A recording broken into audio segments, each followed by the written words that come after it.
आपका अपने चैनल सत्येंद्र राज क्लासेस में।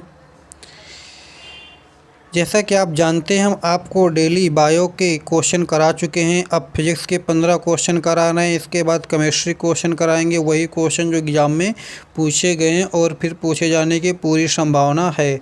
चलिए आते हैं अपने क्वेश्चन में। पहला क्वेश्चन है, बैरोमीटर में पारे का तल एकाएक गिरना क्या प्रदर्शित करता है। तो आपको मालूम है कि जब कोई अचानक से तूफ़ान आता तो लोग क्या कहते हैं, अचानक से आ गया ना, अचानक तूफ़ान के तरीके आया। तो एकाएक गिरना तूफ़ान होता है, ठीक है। और जब धीरे धीरे गिरता है, जब अगर बात पूछी जाए धीरे धीरे गिरता है तो वहाँ पर क्या होती है, वर्षा होती है, ठीक है। कन्फ्यूजन होइएगा। और जब जैसे कि लोग कहते हैं ना कि अरे चलो यार मौसम साफ़ है, ऊपर चलते हैं, है ना, तो ऊपर चलते हैं, यानी जब ऊपर चढ़ेगा तो मौसम साफ़ रहेगा। अगला क्वेश्चन क्या है, लालटेन की बत्ती में तेल बराबर ऊपर चढ़ता रहता है, क्यों क्यों चढ़ता रहता है। इनमें से कोई नहीं वो ऑप्शन में है। क्या क्यों, क्योंकि जो सही है वो क्या होता है, केशिकात होता है, ठीक है ना। हाँ। अगला क्वेश्चन है, कपूर के छोटे छोटे टुकड़े जल की सतह पर नाचते हैं, क्यों। बताइए क्यों नाचते हैं। तो नाचते हैं पृष्ठ तनाव के कारण। क्यों नाचते हैं, पृष्ठ तनाव के कारण, ठीक है। कपूर में सब्लिमेशन की क्रिया होती है, ऊर्ध्वपातन की क्रिया होती है, ठीक है। ऊर्ध्वपातन क्या होता है क्लास में आपको बताएंगे, ठीक है। चैनल को सब्सक्राइब करिए, प्रॉपर सारी क्लास देखिए, आपको सब कुछ हम सिखा देंगे, ठीक है। चलिए अगला क्वेश्चन लिखा है, वेंचुरी मीटर से क्या मापते हैं, ठीक है। बताना है कि वेंचुरी मीटर से क्या मापते हैं। तो क्या मापते हैं, जल के प्रवाह की दर मापते हैं। जैसे कि जो नदियों का जल वगैरह बहता है ना, तो किससे मापा जाता है, आपका वेंचुरी मीटर से मापा जाता है। अगला क्वेश्चन लिखा है, कमरे में रखे रेफ्रिजरेटर का दरवाज़ा खोल दिया जाए तो कमरे का ताप क्या होगा। अगर रेफ्रिजरेटर जो दरवाज़ा होता है अगर उसको खोल दें तो क्या होगा, कमरे का ताप बढ़ जाएगा, ठीक है ना।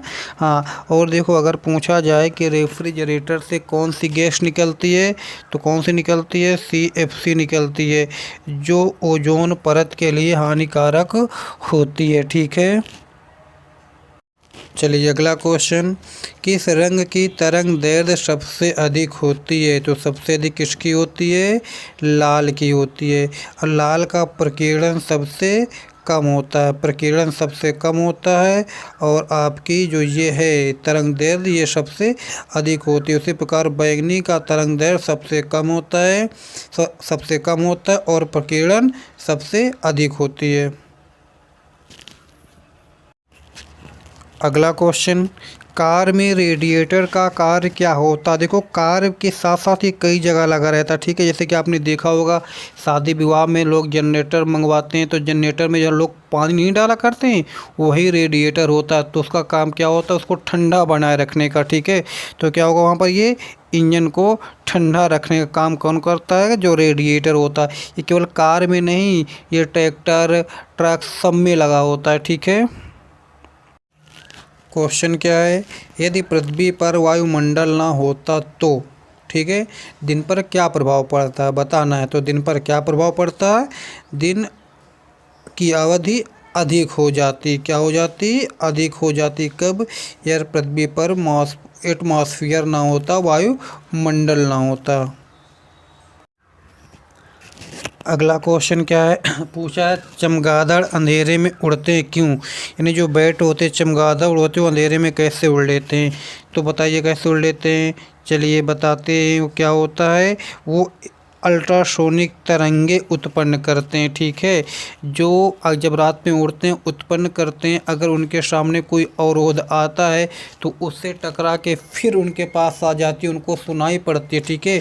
पराश्रव्य तरंगों को हम नहीं सुन सकते, ठीक है। तो जब उनको सुनाई पड़ती है तो उन्हें मालूम हो जाता है कोई आगे अवरोध है, फिर उधर नहीं जाते। तो क्या सही होगा, ए नंबर। अगला क्वेश्चन क्या है, तारे टिमटिमाते हैं क्यों? बताना है कि तारों के टिमटिमाने का कारण क्या है। तो तारों के टिमटिमाने का कारण क्या है, ये अपवर्तन के कारण टिमटिमाते हैं, ठीक है। और प्रकीर्णन के कारण जो सूर्य डूबते और उगते समय लाल दिखाई देता है, वो प्रकीर्णन के कारण होता है। अगला क्वेश्चन क्या है, परमाणु बम किस सिद्धांत पर कार्य करता है? बताना है कि परमाणु बम किस सिद्धांत पर कार्य करता है, ठीक है। तो हम आपको पहले भी बता चुके हैं कि परमाणु बम किस सिद्धांत पर कार्य करता है। तो किस पर करता है, नाभिकीय विखंडन पर। अगर हाइड्रोजन बम की बात होती तो क्या होता, नाभिकीय संलयन। और नाभिकीय विखंडन पर कौन करता है, परमाणु बम करता है, ठीक है। नाभिकीय रिएक्टर पर, नाभिकीय संलयन पर कौन करता है, हाइड्रोजन बम करता है। चलिए अगला क्वेश्चन है, घरों में लगे पंखे बल्ब, यानी कि जो घर में पंखे और बल्ब लगे होते हैं घर में, वो किस क्रम में लगे होते हैं? तो किस क्रम में लगे होते हैं, समांतर क्रम में लगे होते हैं, ठीक है। और जो दीपावली में जो हम लोग लगाते हैं झालर वगैरह, लाइट वगैरह लगाते हैं, वो किस क्रम में होती हैं, वो होती हैं आपकी श्रेणी क्रम में। अगला क्वेश्चन, दूरदृष्टि से पीड़ित व्यक्ति के चश्मे में प्रयोग किया जाता है, कौन सा लेंस प्रयोग किया जाता है, बताएंगे। चलिए बताते हैं, कौन सा होता है आपका उत्तल लेंस होता है। कौन सा होता है, उत्तल लेंस। और निकट वालों में कौन सा होता है, अवतल लेंस, ठीक है। ये निकट वालों का है, कन्फ्यूजन हो जाएगा। याद करने का तरीका हम बता देखो, निकट में 3 अक्षर हैं, यानी कि दूर से ज़्यादा है ना, दूर से ज़्यादा है निकट में। और अवतल में भी ज़्यादा, उत्तल से तो ज़्यादा वाले हो गए, दूर सॉरी पास मतलब कम वाले होंगे, ज़्यादा वाले होंगे। तो निकट अवतल होगा, दूर उत्तल होगा। अगला क्वेश्चन, सबसे पहला नाभिकीय रिएक्टर किसने बनाया था? किसने बनाया था, चलिए बताइए। तो किसने बनाया था, फर्मी ने बनाया था, ठीक है। जब इन्होंने बनाया था फर्मी ने, उसका नाम क्या था, उसका नाम था पाइल फर्स्ट। क्या नाम था, पाइल फर्स्ट, ठीक है। और सबसे पहला जो नाभिकीय रिएक्टर लॉन्च किया था 1954 में रसिया ने लॉन्च किया था, ठीक है। क्या, नाभिकीय रिएक्टर कब, 1954 में रूस ने लॉन्च किया था, ठीक है ना। हाँ, आज का ये लास्ट क्वेश्चन है, ठीक है। लास्ट क्वेश्चन ये है, पहला लास्ट क्वेश्चन में क्या लिखा है, लिखा है नाभिकीय रिएक्टरों में नियंत्रक छड़ें होती हैं, ठीक है। नाभिकीय रिएक्टर में जो नियंत्रक छड़ें होती हैं किसकी बनी होती हैं? तो किसकी बनी होती हैं, कैडमियम की बनी होती हैं। कैडमियम का सिंबल होता है CD, ठीक है।